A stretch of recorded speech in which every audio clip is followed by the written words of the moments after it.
ఐబొమ్మ రవి వాస్తవంగా అతని అరెస్టు బాగా సెలబ్రేట్ చేస్తున్నాయి పత్రికలు, టీవీలు. బానే ఉంది. ఏక 3,000 కోట్ల రూపాయల దాకా సినిమా రంగానికి నష్టం కలిగించాడు. కానీ అతనేం 3,000 కోట్లు సంపాదించుకోలేదు. అతను ఒక 25 కోట్లో 50 కోట్లో సంపాదించుకుంటాడేమో, ఒక 100 కోట్లు సంపాదించుకుని ఉంటాడేమో. అవి ఆల్రెడీ మళ్ళీ ఖర్చులకి అది నడిచిపోతుంటాయి. ఈ మధ్యలో 2,900 కోట్లు ఎవరికి వెళ్ళినాయి? పబ్లిక్ జేబులో ఖర్చు కాకుండా పోయినాయి. వీళ్ళు ఇతను తీసుకురావడం వల్ల. ఇదే పబ్లిక్లో అతనికి వచ్చినప్పుడు ఒక సింపతి. ప్రతి హీరో అభిమాని తన హీరోది మాత్రం సినిమా ఐబొమ్మకి వెళ్ళకూడదు, తమ హీరో ప్రత్యర్థిది మాత్రం ఐబొమ్మకి వెళ్ళాలని కోరుకుంటాడు. హీరోల అభిమానులు 100 రూపాయలు అందులో టికెట్ పెట్టి కొనలేని వాళ్ళు ఇందులోనే చూశారు. అలాగే మధ్యతరగతిలో చాలామంది ఐబొమ్మనే చూశారు, పేదవాళ్ళు చాలామంది ఐబొమ్మనే చూశారు.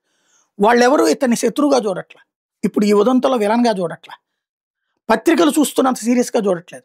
అది ఇక్కడ స్పెషాలిటీ.